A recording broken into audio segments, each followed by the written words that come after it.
casi maratónica, excepto la primera hora que la acaban de terminar.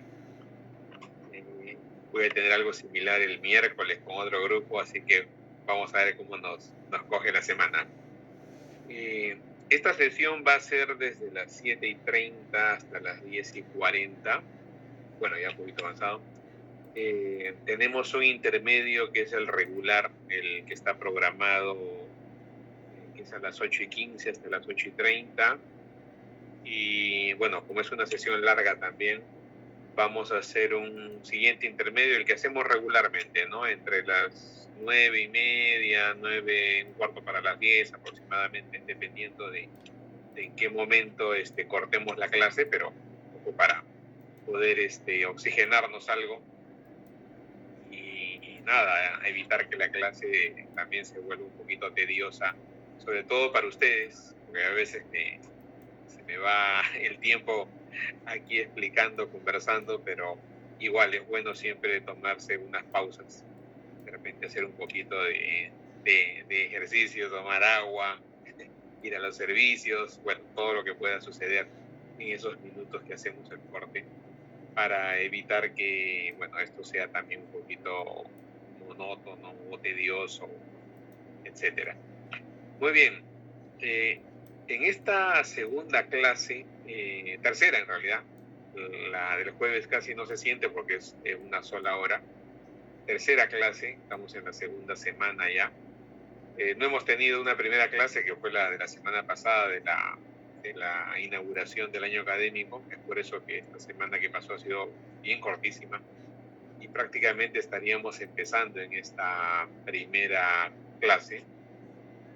Me interesa que quede, bueno, en primer lugar, no está de más recalcar la indicación de la coordinación académica, así que en la medida de lo posible, de acuerdo a la capacidad técnica que tengan ustedes, no está de más indicarles el encendido regular de sus cámaras como parte de la participación también en esta sesión, que si bien es virtual, pero es sincrónica. Entenderán que cuando se habla de docencia o clases virtuales hay dos modalidades, la sincrónica y la asincrónica. Nosotros hacemos una clase sincrónica, de tal manera que estamos presentes todos, estamos participando de la clase, la estamos llevando, y que salvo situaciones técnicas que uno pueda tener, bueno, omite el encendido, porque sé que también algunos tienen problemas de conectividad, de datos, ¿no? Hay muchas razones técnicas, pero igual no está de más recalcar la recomendación de la coordinación académica. Bien, perdón. Como bien también se indica, cualquier cosa que ustedes duden, que necesite aclararse, lo transmiten, por favor. De acuerdo a eso vamos avanzando. Bien, lo que vamos a hacer en esta segunda clase, o tercera programada, me interesa que, en primer lugar, quede bien claro la actividad individual que van a desarrollar. Espero les sirva, ayude a el trabajo que puedan hacer tanto como parte de su formación de este curso de Conservación Documental 2, que como bien adelanté en la sesión anterior, en realidad lo que hace es recoger buena parte de los conceptos que nosotros hemos visto en Conservación Documental 1. Estimo que habrán quedado por lo menos interiorizados en algunos de ustedes o tener una visión bastante general. Y es por eso que en la segunda parte de este curso incluso vamos a hacer una práctica que no es calificada, pero que sí es participativa, porque buscamos refrescar o qué tanto recordamos de esos conceptos que hemos visto en Conservación Documental 1 y que en este curso de Conservación Documental 2 ya los vamos a tratar con más detenimiento, con algún tipo de detalle, más casos también, porque la característica de este curso de Conservación Documental 2 ya es, sobre la base de los conceptos que manejamos, participar más desarrollando algunas actividades, ¿no? Prácticas, desarrollando un trabajo individual que sería el producto que ustedes entregarían al final de este curso, y que espero que también les pueda servir en el ámbito laboral, porque si vamos a estar trabajando en archivos, bibliotecas, centros de información, en algún momento, desde la óptica del archivero, que tiene una formación integral en los diferentes procesos de la gestión archivística o documental, tiene que realizar algún diagnóstico, proponer un plan o realizar un diagnóstico de conservación, para que se conozca cuál es la realidad de las colecciones que administra, y de acuerdo a ello identificar si hay alguna problemática, qué soluciones se pueden implementar, los costos que esto podría tener, ¿no? Entonces dependerá de los objetivos, de la complejidad de la entidad, de la magnitud de la colección, ¿no? Y sobre todo de lo que nosotros esperamos conseguir con el documento que vamos a elaborar. Si hablamos de diagnóstico de conservación, que es lo más fácil que se puede hacer, que es una especie de investigación exploratoria, esto lo han visto seguro en investigación científica, entonces uno revisa la realidad, identifica un poco, hace una revisión, una verificación de las existencias, de la situación, y de acuerdo a eso hace un análisis básico y propone soluciones. Ya un plan de conservación es algo más elaborado, pero igual, si alguno considera que tiene el tiempo necesario, quiere hacerlo más amplio, o quiere hacer un esbozo del mismo, sin ninguna complicación lo puede hacer. Pero valgan verdades, por el tiempo que nos queda, no es mucho porque son las horas que tenemos, pero sobre todo las horas de las cuales ustedes disponen para poder desarrollar este documento, porque no es el único curso que llevan, tienen otros que incluso contemplan prácticas o visitas, entiendo. Entonces seguro que les queda muy poco tiempo para poder desarrollar este documento. Entonces, si bien no va a ser un documento acabado, enfocándonos en un diagnóstico de conservación, que es un primer acercamiento, que podría servirles para algo más robusto que pueda ser un plan de conservación, pero enfocándonos en un diagnóstico de conservación, seguro que esto nos puede dar una primera luz de cómo podríamos atender las necesidades de conservación de nuestros documentos, de nuestro fondo, de nuestras colecciones, y de acuerdo a eso proyectar alguna actividad. Ya en un nivel más avanzado podría hacerse un plan de conservación que ve muchos aspectos. Sin embargo, como les refuerzo, vamos a ver más desde la óptica del diagnóstico, de la investigación exploratoria. Este es un tema que también, si ustedes han revisado el sílabus, se va a tocar con mayor detalle casi a mitad de la asignatura, pero considero necesario que les dé un adelanto de cómo se va a hacer este trabajo. Vamos a ver ahora también, para que tengan una idea, algunos casos, algunos productos que incluso podrán revisar ustedes para saber qué elementos debo considerar para poder construir mi diagnóstico de conservación. Es por eso que esta actividad se ha dividido en 2 etapas. En una primera versión, sería la versión previa, ustedes, de acuerdo a lo que ahora veamos, van a realizar una presentación preliminar, que es como un adelanto, ¿no?, de ese trabajo. Eso debe estar para mayo, de acuerdo a las fechas que estoy poniendo ahí. De repente se corre un poquito, una semana más, dependiendo cómo vayamos con los temas y también con la recopilación de información que ustedes tengan. Pero esto lo vamos a ver, si piensan en un orden, va a ser en orden alfabético. O sea, empieza desde la A, la primera fecha, y la última la terminará y que esté en la Z. un poco para que también vayan teniendo en cuenta los plazos. Lo mismo pasará cuando se presente la versión final, pero volviendo a la versión previa, ¿no? El objetivo de esta sesión es que tengan los elementos que les diga, que les indique qué información es la que tienen ustedes que ir acopiando, revisando, verificando, etcétera. Una vez que ya veamos con más detalle qué elementos debe tener este plan de conservación, qué aspectos, con casos, por qué es importante, este diagnóstico de conservación, ¿no?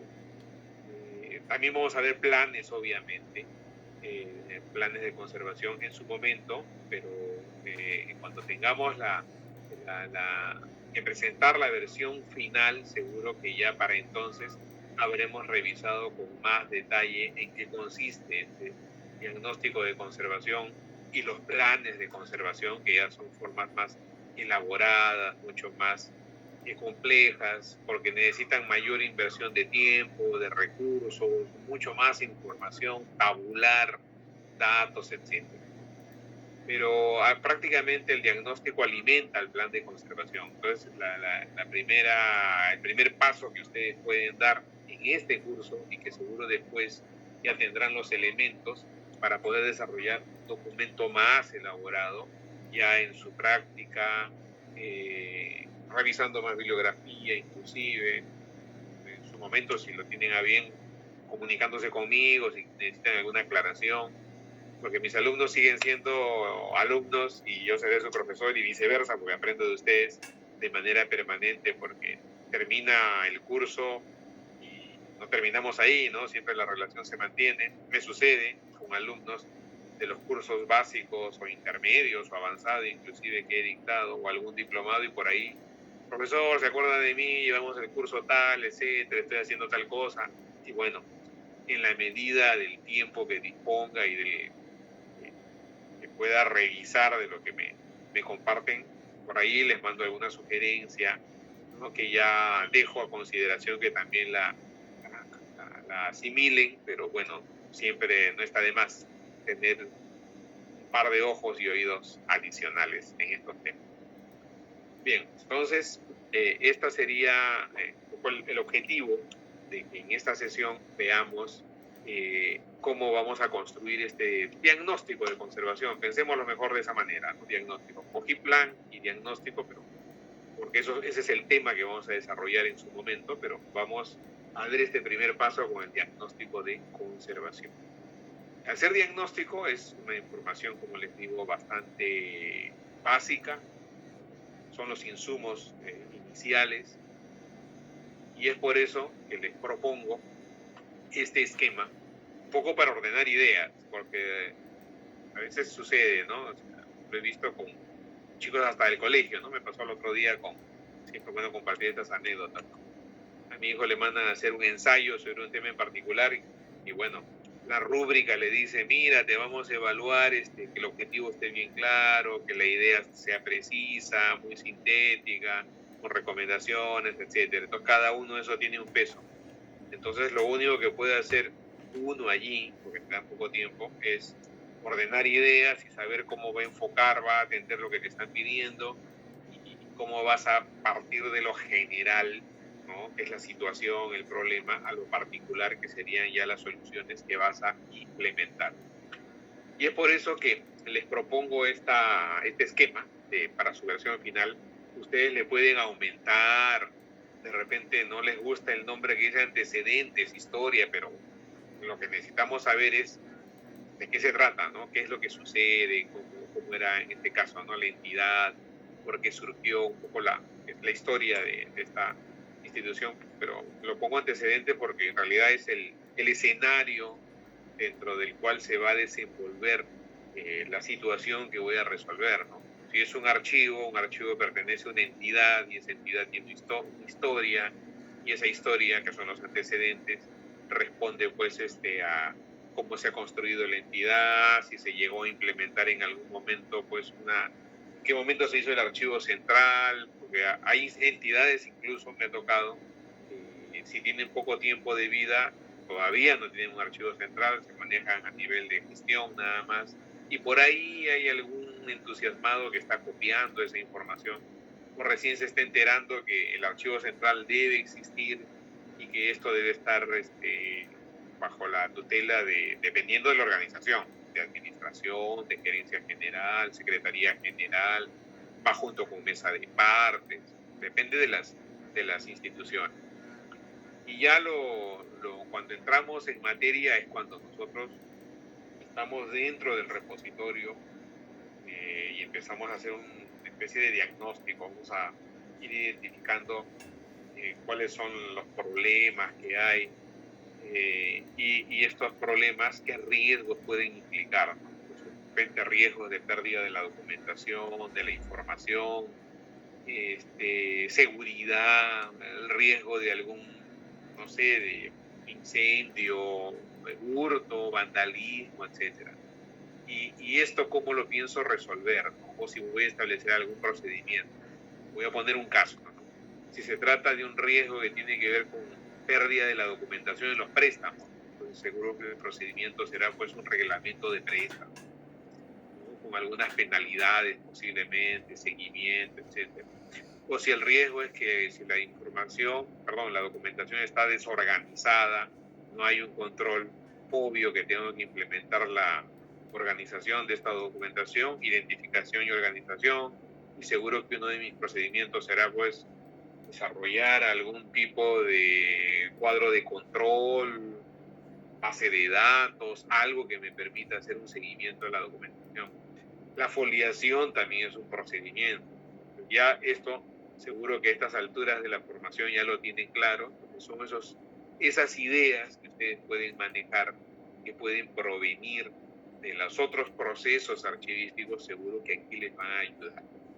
Tengan en cuenta que la conservación no es un proceso aislado, no es como cuando uno hace la recepción y después la identificación se hace en determinada etapa, ¿no? O la valoración o eliminación, no. La conservación es un proceso transversal a todos los procesos archivísticos. Y es transversal porque, por ejemplo, ¿no? Gracias a la identificación, ¿no? Perdón. Oh, bueno. Obviamente, si quieren hacer preservación digital, bienvenido. O sea, miren, se trata de soñar aquí, ¿ah? Se trata de soltar ideas, porque ¿qué sucede? Cuando vamos a exponer cada caso, yo les puedo preguntar, sus otros compañeros también, y de esa lluvia de ideas, seguro que el documento que ustedes han elaborado quedará como eso, ¿no? Como un documento de trabajo para el curso, y en algún momento ustedes desean mejorarlo, perfeccionarlo, ¿no? Hacerlo más robusto. Pero lo importante de que nosotros compartamos esta sesión bajo mi monitoreo, más que docente, que yo soy un monitor, entonces cada uno tiene un caso, bueno, veamos qué solución le damos, qué salida, ¿no? Entonces lo importante es que vamos a conocer diferentes realidades y a partir de ese conocimiento general, amplio, podemos por ahí encontrar alguna solución. Ustedes me hacen acordar yo siempre aprendo en esto. O sea, yo tenía ya varios años trabajando en digitalización, pero en alguna ocasión aprendí de que, me acuerdo un alumno nos decía, ¿no? Nos encontramos unas partituras o sí, pues era una especie de música que estaba grabada en rollos. Antiguamente las pianolas utilizaban unos rollos donde las notas estaban perforadas, ¿no? Entonces, a mí no se me hubiera ocurrido, pero en su momento, la persona que desarrolló un proyecto, por ahí se le ocurrió que con un programa informático podía darle una identificación de acuerdo a la ubicación dentro de la tira de papel, podía darle una identificación a cada una de las perforaciones, ¿no? Entonces, en esa época, estoy hablando hace como 10 años, 15 años, entonces, para mí fue algo interesante. Y después, ese ejercicio ya lo he visto, no como ejercicio, sino que en realidad como producto, cuando, no sé si ustedes se habrán dado cuenta, si alguno quiere aprender música, y en internet, por ejemplo, en YouTube, te pone la melodía y si uno quiere tocar y aprender dónde van las teclas. Ya las teclas vienen pues como que numeradas, va saltando, ¿no? Entonces yo lo he visto a mi hijo cuando toca piano, ¿no? Solo marca las teclas y mirando la pantalla ya va distribuyendo la mano, ¿no? Sobre el teclado, pero en la pantalla se va iluminando, ¿no? Las diferentes zonas de la partitura, como que va corriendo. Entonces, mire cómo se enlazan las cosas, pero las soluciones están ahí, ¿no? Como nos dice Jorge, ¿no? Jorge nos dice, y si nos da la locura y queremos incluir el plan de preservación digital, bueno, lo que puedan, ¿no? Lo revisamos, ¿no? Ahí hay que ver, ustedes me hacen acordar, hay que ver que muchos soñamos con este tema. En mi entidad estamos soñando, estoy hablando ahora de Biblioteca Nacional, pero te das cuenta que más que comprar fierro, porque algunos creen que preservación digital solamente es servidores nada más y almacenamiento, ¿no? Pero en realidad estamos hablando de procedimientos, estamos hablando de en qué momento se crea el archivo digital, bajo qué condiciones, cuáles son los parámetros que debe tener este archivo digital para que después sea fácil no solo su recuperación, sino su sostenibilidad, ¿no? Su recreación, su conversión a otro formato, pues no sabemos en el futuro cuál será el formato que le va a seguir, ¿no? Por ahora sabemos que hay formatos maestros, se llama formato máster, ¿no? O de origen, ¿no? Pero no sabemos de aquí en el futuro qué requisitos van a tener estos formatos. Pero al hablar de preservación digital, pues tiene que haber mínimo una indicación que diga, mira, lo vas a crear en este formato y vas a recoger los metadatos, y esos metadatos tienen que decirte desde con qué programa lo has hecho, ¿no? Posiblemente qué instrumento de descripción has utilizado, al margen ya de las responsabilidades, ¿no? Y con qué periodicidad vas a revisar y renovar la información, etcétera, ¿no? ¿Qué productos derivados vas a sacar a partir de esto? X, ¿no? Entonces, eso en su momento también lo veremos, no toque digitalización, pero claro, me ha hecho recordar aquí, Jorge, este tema, ¿no? Como nos indica aquí Natalia, dice, claro, como todo, con el tiempo cada soporte se vuelve obsoleto. Efectivamente, ¿no? Obsolescencia tecnológica. Eso es lo que estamos ahora en el siglo XXI viviendo. Bien, entonces, ese es el objetivo de este trabajo, ¿no? Perdón, regreso a la diapositiva. ¿Estás? Entonces, ese es el objetivo, ¿no? Identificar los riesgos, que puede ser la obsolescencia tecnológica también. Estoy recogiendo lo que ustedes están comentando aquí. Entonces, ¿qué soluciones vamos a implementar por ahí? Si está elaborado, si hay en su entidad, de repente lo han hecho, ¿no? Jorge quizás, creo que él está en SUNEDU, si mal no recuerdo, Jorge también. Por ahí se ha implementado algo en buena hora, ¿no? Esto me hace recordar que hace unos años, ustedes saben que ahora el Archivo de la Nación, qué bueno que le haya dado seguimiento, es una necesidad, está involucrado en lo que es ya la política, el plan de gobierno digital. Pero les comento, sin que esto sea un poco propaganda para los que estuvimos en esa época, en el 2019, todavía no, 18, todavía no se veía esto, y en el 19 ya con la Secretaría de Gobierno Digital logramos que el archivo empiece a tener presencia en ello, porque había una preocupación de las entidades que estaban esperando ya no solamente la transferencia de los documentos físicos, porque el archivo de la Nación no tiene espacio, sino ya también en su momento recibir las indicaciones para preparar los archivos digitales que en el futuro van a ser transferidos al Archivo General de la Nación, porque desde esa época ya se estaba proyectando que la nueva sede, donde sea, no solamente tenga un repositorio de documentos físicos, sino también que exista un ambiente que podía ser pues una especie de sala de servidores donde se vaya ya recibiendo los archivos digitales que las entidades tengan a bien transferir, porque ya son procesos cerrados. Entonces se está digitalizando hace bastante tiempo. Entonces, alguna entidad por ahí nos visitó y nos dijo, nosotros estamos esperando que nos den los parámetros para, de acuerdo a eso, saber cómo vamos a ir trabajando en los archivos digitales y de ahí con toda seguridad transferírselos. Entonces, ya felizmente que la gestión actual sigue en ello, es una necesidad, ¿no? Y mantiene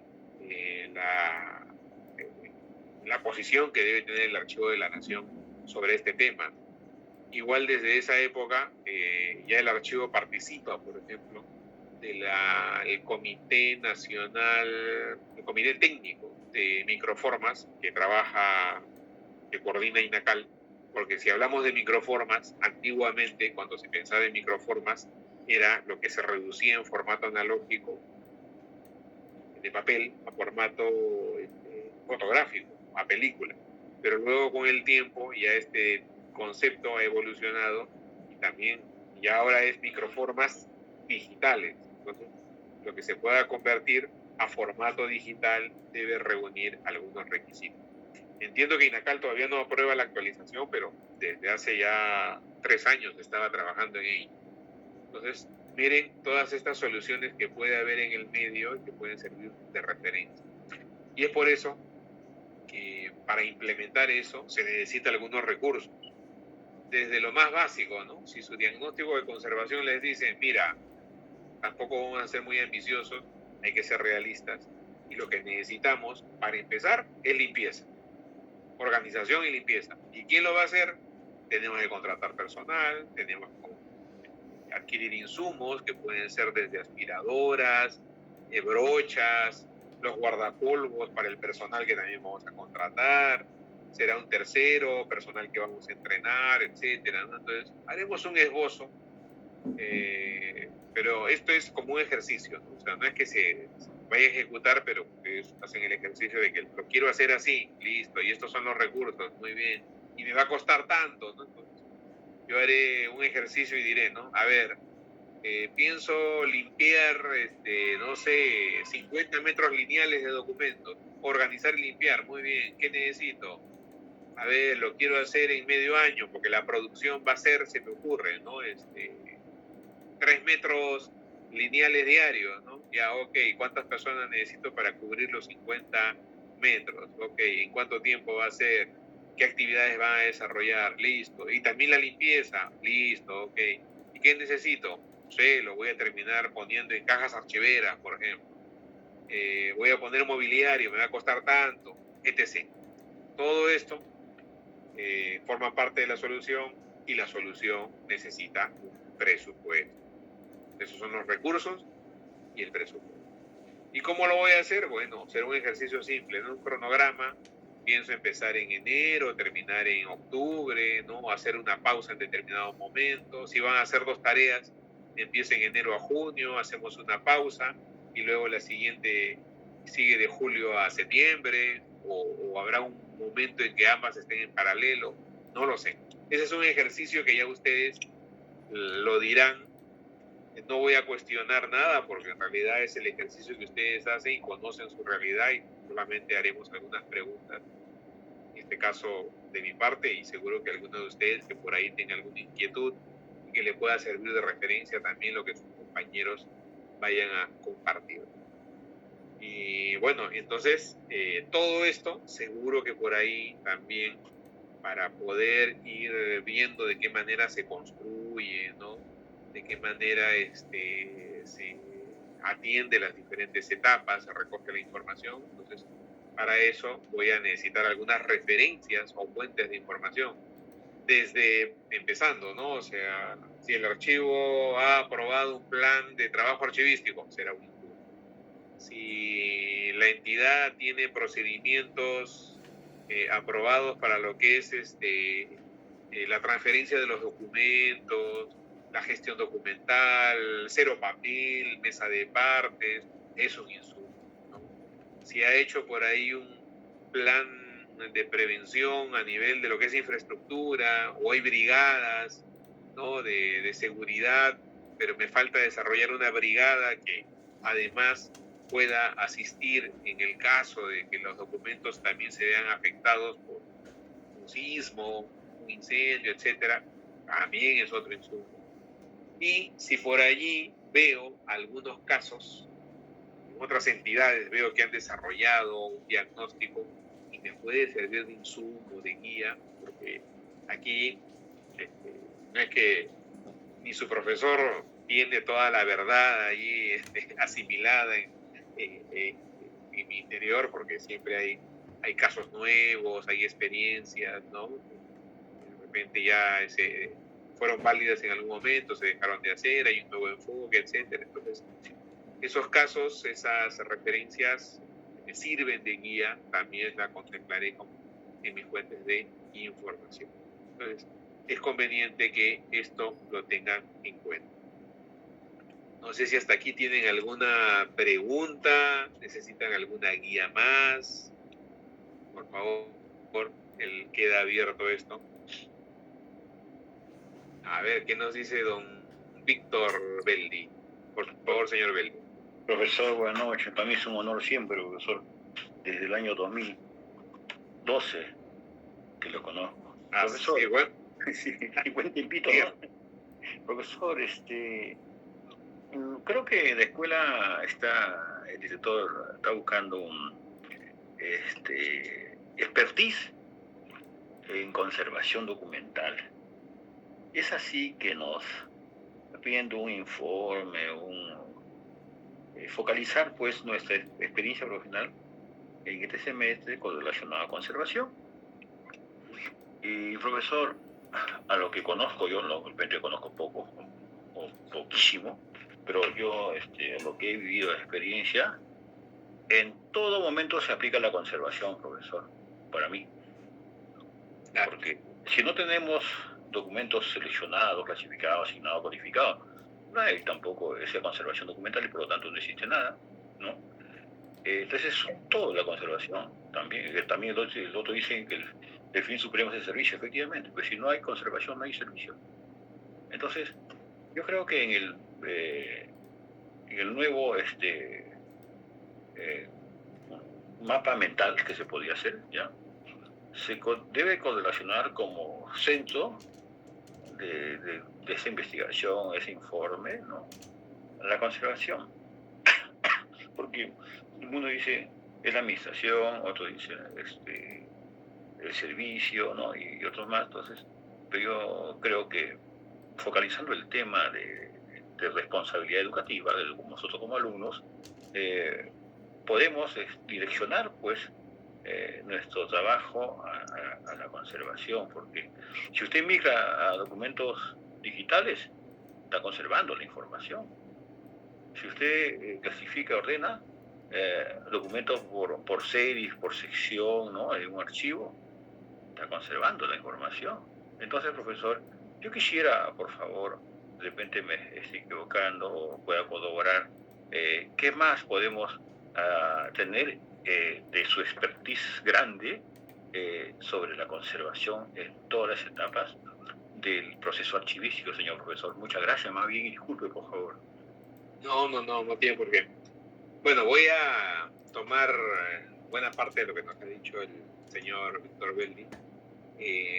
Desde, la experiencia que tengo en el ámbito de archivos y bibliotecas, ¿no? Lo digo así porque me desenvuelvo en los dos campos. Y lo he visto más lo que corresponde a archivos, porque siempre cuando uno piensa en archivos, piensa en documentos.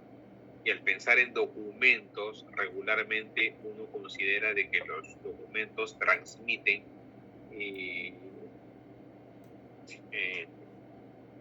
la vivencia en el mejor de los términos de las organizaciones y de las personas. Entonces, prácticamente los documentos son únicos, ¿no?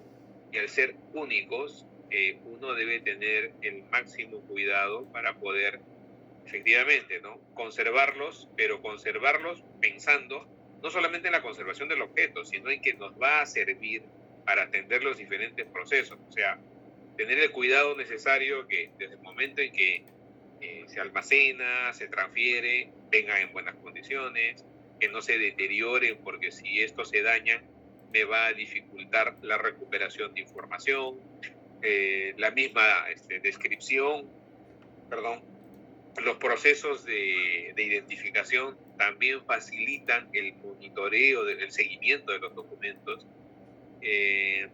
Y si nosotros tenemos documentos que están en buenas condiciones o conservados, vamos a poder tener mejores recursos para poder transmitirlos a través de los diferentes medios, es decir, a través del servicio presencial, si es servicio remoto, será a través de las bases de datos, de la digitalización, etc.